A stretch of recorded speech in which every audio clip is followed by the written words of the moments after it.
Hello, everyone. Welcome to Christopher's Entertainment Blog. I'm your host, Chris. Welcome to another video for Season 1 of The Flash. This is episode 14, and it is entitled Fallout. So we are already to episode 14 in this fantastic season of The Flash.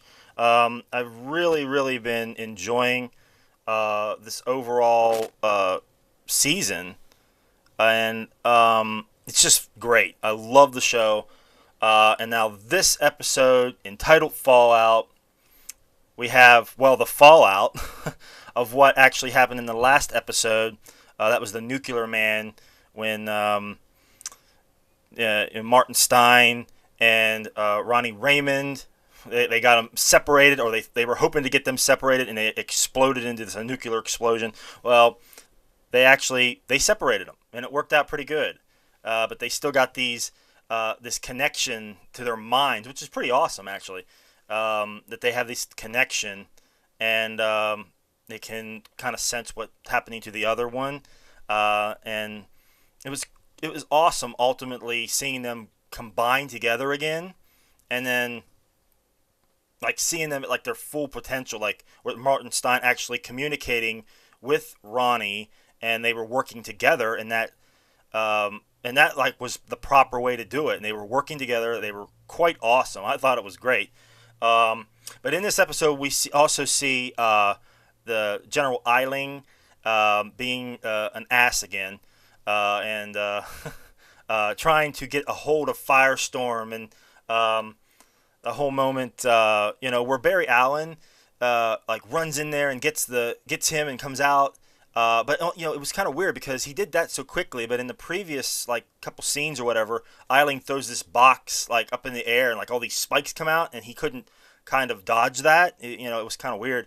I guess like he had like a hard time dodging the unexpected, so that was maybe why he couldn't dodge that type of thing. He has a hard time dodging the unexpected thing, even though in the one episode before he caught that bullet that almost like got him in the back of the head. He caught that, but it's like he sometimes has problems, with other unexpected things. It's kind of weird that some moments, like at one moment he could be so fast, it's just unreal, and then the next moment he's having a hard time with certain things. So, a little bit of continuity type of thing going on there. Not quite, maybe adding up, but some things maybe make sense. That maybe some things he gets unexpected, and it's just he can't get it, but. I didn't really have a problem with that. Too bad. But it was great seeing Martin Stein and Ronnie kind of arguing when they first got separated. That was funny. And some of the funny lines that Martin Stein says, like, I was inside of Ronnie or something. and then Cisco says, that did not sound right. I thought that was funny. There's some funny lines in this episode.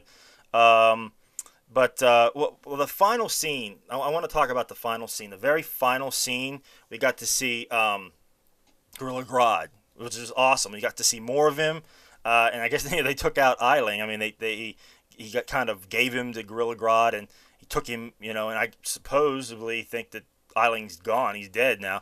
But it also revealed that Dr. Wells is the guy in the yellow suit. I mean, he had the yellow suit on, and he was doing the whole thing. So it's just a mystery, who Dr. Wells really is. He's the man in the yellow suit. I mean, what's his agenda? And it's coming. We're going to find out what his real agenda is, good or bad. He fed, he gave Eiling Martin Stein. He drugged him. They took him away. He never mentioned that to the team or anything. So this guy has got some secrets that need to find out what's going on here. I don't trust him still. I still do not trust him. But it's up in the air now, like what his true agenda is, because he says he always protects his own. I mean, what's he trying to do? Is he trying to make Barry a better superhero? Or trying to, teach him something? Trying to be a villain to try to teach him something. I think the Hunter Zolomon character in the comics is kind of like that, where he's like his friend, but he's doing bad things to make him a better superhero or something like that. Please correct me if I'm wrong, guys. But it seems like that, and he's friends with Gorilla Grodd, so I mean, I think that's kind of what's in the comics as well. So Gorilla Grodd and him has been having conversations that we didn't know about.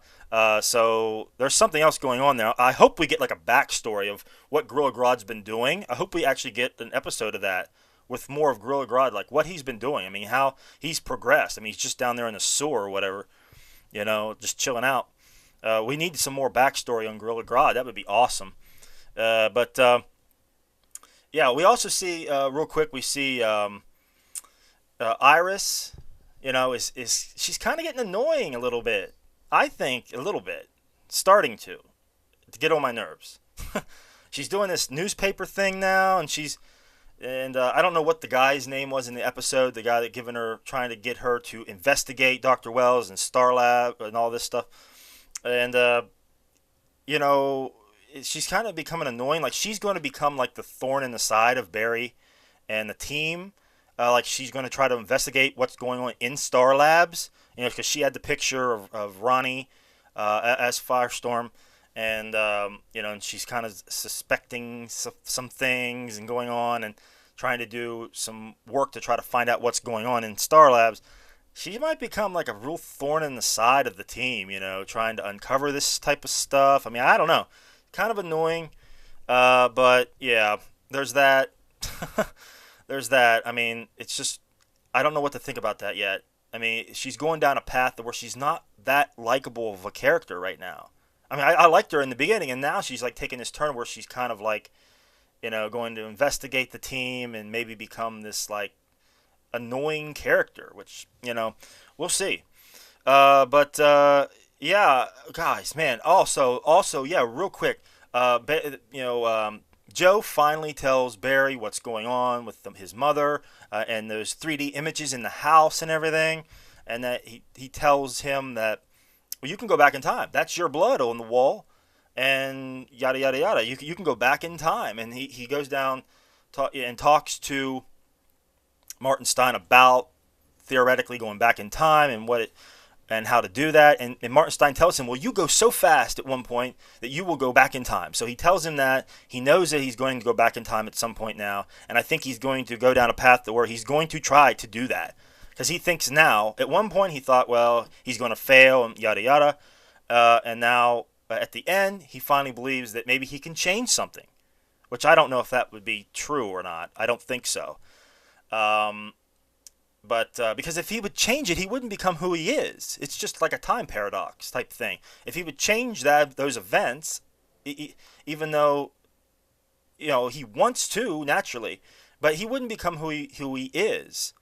He wouldn't have Joe as like a father. He wouldn't have grew up like he was. He wouldn't have gotten into like forensic science or whatever. He wouldn't have gotten electrocuted. He wouldn't become the Flash. So I mean, events would have changed. So I don't know how they're going to do that. And all we see, like in the blurs, he knows he's in the blur, but he doesn't really have proof that it was the man in the yellow suit, whether it be E.T.N or Dr. Wells. I mean, he doesn't have proof that he killed his mother. He doesn't have proof of that. I mean, wouldn't it be a twist that if it wasn't the man in the yellow suit that killed his mother, it would have been Barry Allen. It would have been him that killed his mother for some unknown reason. I don't know what the agenda could be, but that would be a twist. That would be very mind-boggling if that was the case. Like maybe the man in the yellow suit was trying to prevent his mother's death because he knew that Barry Allen wouldn't become the Flash, and maybe the Flash goes back in time to stop him from doing that, so he could become the Flash because he knew those events would lead him to be the Flash. I don't know. I'm just thinking out of my head at this moment. It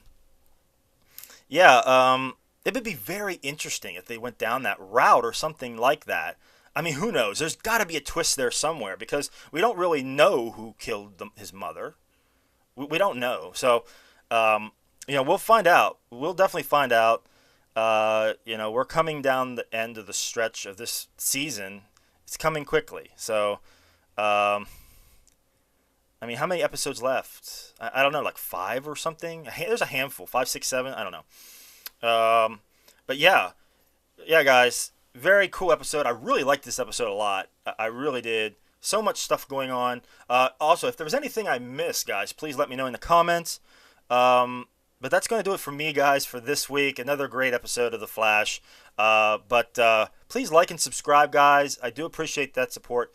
Yeah, but I'll be back next week for a new episode for The Flash. And that's going to do it for me, guys. I'm Chris for Christopher's Entertainment Blog. Thanks a lot, guys. Take it easy.